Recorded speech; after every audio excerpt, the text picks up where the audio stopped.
Well back to back IPO आ रहे हैं, ये तो आपको दिख रहा है, पर कौन से आईपीओ में आप पैसे लगाएं? देखो सब में तो एक आम आदमी पैसे नहीं लगा सकता ना।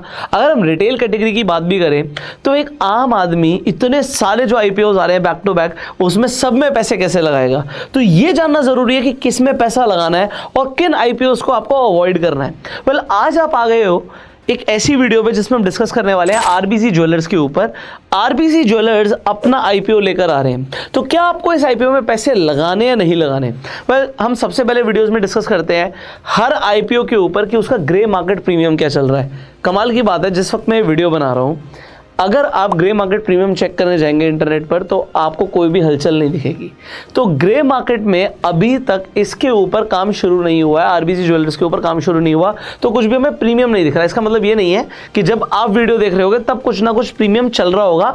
आप चेक कर लीजिएगा कि उस टाइम पर ग्रे मार्केट प्रीमियम क्या चल रहा है। और जैसे मैंने आपको बताया कि grey market premium 70% times accurate होता है, तो उसके हिसाब से लिस्टिंग गेन मिलने के चांसेस होते हैं।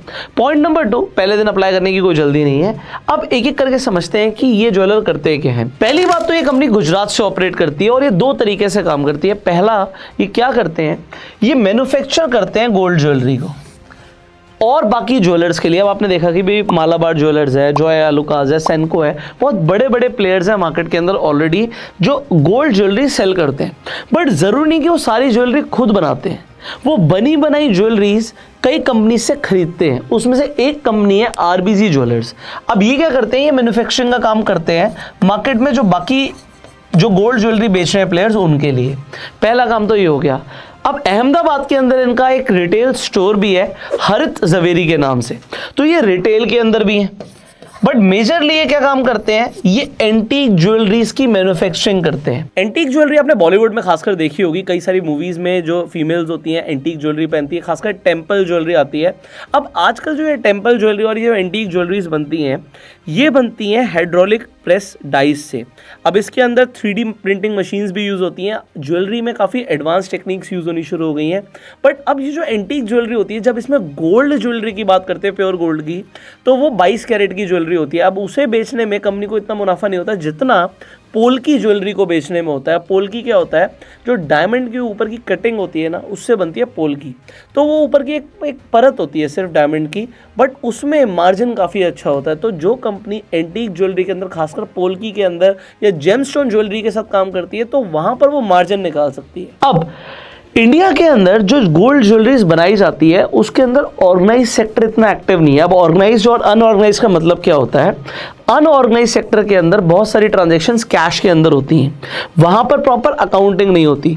बट आने वाले टाइम में ऑर्गेनाइज सेक्टर बहुत तेजी से ग्रो कर सकता है, तो ऑर्गेनाइज सेक्टर के अंदर ये काम कर रहे हैं as a manufacturer of gold jewellery, और ये एक नोटेबल मार्केट साइज को होल्ड भी करते हैं। अब वो क्या है, वो 1% है, मतलब 1% मार्केट इनके पास है, जैसे मैंने आपको बताया कि ऑर्गेनाइज मैन्युफैक्चरिंग के अंदर। बट अब दो चीजें हैं यहाँ पर। अभी आपने समझा कंपनी करती क्या है, बट आपको ना इंटरनेट पे सारे लोग बोलेंगे कि भाई ये बहुत अच्छा आईपीओ, आप जाके पैसे लगा लो। हम पहले थोड़े से ना नेगेटिव्स डिस्कस कर लेते हैं, फिर हम पॉजिटिव्स पे जाएंगे। अब 1% की मैंने बात करी, भाई 1% मार्केट को होल्ड करते हैं। अब 1% बहुत बड़ा तो नहीं होता।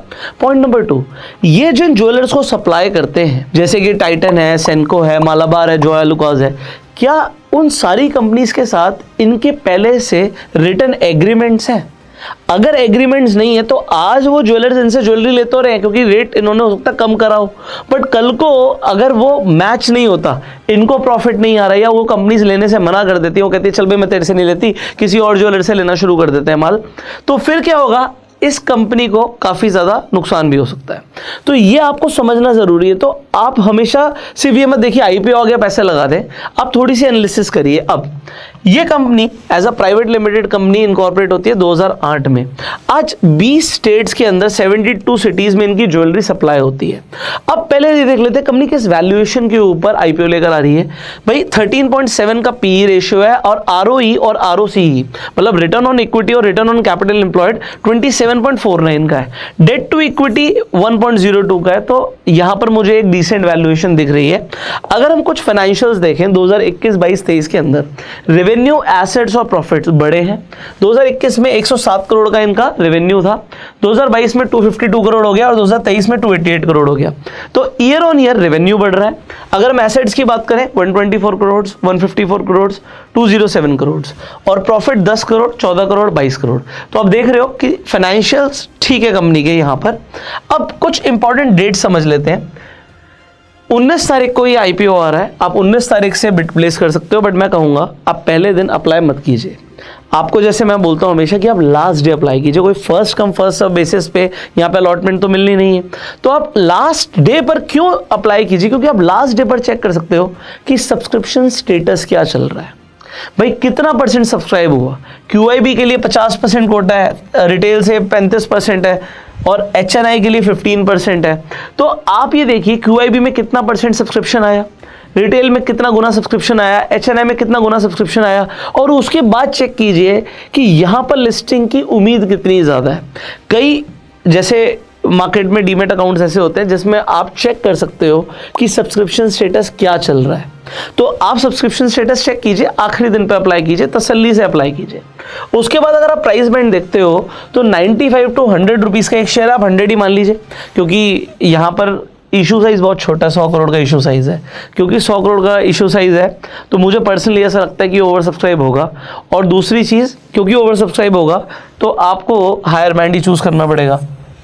आपकी इन्वेस्टमेंट क्या होगी, 150 शेयर्स का एक लॉट है तो आपकी इन्वेस्टमेंट आएगी 15,000 रुपये की। अब 15,000 रुपये की आप इन्वेस्टमेंट तो करने वाले हैं, बट अब आपको लिस्टिंग क्या मिल सकती है, इसके लिए मैंने आपको बोला लास्ट डे अप्लाई करो, GMP चेक करके, और आप चेक कीजिए सब्सक्रिप्शन स्टेटस क्या चल रहा है। अगर आपके पास अभी तक डीमेट अकाउंट नहीं है तो आप फ्री में जाके डिस्क्रिप्शन और पिन कमेंट में लिंक है, आप जाके अपना डीमेट अकाउंट खुलवा सकते हो। और अगर आपको अच्छे आईपीओ में अलॉटमेंट चाहिए होता है जहां पर आपको दिख रहा है भाई बहुत ज़्यादा ओवर सब्सक्रिप्शन है, तो सिर्फ एक अकाउंट से अप्लाई मत कीजिए, आप घर में मल्टीपल लोगों के डीमेट अकाउंट खुलवाइए और फिर अप्लाई कीजिए, तभी आपको चांसेस होंगे अलॉटमेंट मिलने के। पिछले कई अच्छे आईपीओज आए जिन्होंने बहुत अच्छे लिस्टिंग गेन्स दिए, लोगों को काफ़ी मुनाफा हुआ, बट उसमें प्रॉब्लम यही होती है कि अलॉटमेंट नहीं मिल पाता। अलॉटमेंट चाहिए तो आपको मल्टीपल अकाउंट से अप्लाई करना पड़ेगा। ओके, आगे बढ़ते हैं।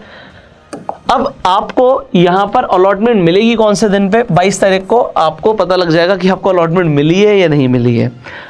अगर आपको अलॉटमेंट मिल जाती है तो 26 तारीख को आपके अकाउंट में, डीमेट अकाउंट में शेयर्स आ जाएंगे। अगर आपको अलॉटमेंट नहीं मिलती है तो 26 तारीख को ही रिफंड इनिशिएट हो जाएगा और लिस्टिंग हो जाएगी 27 तारीख को।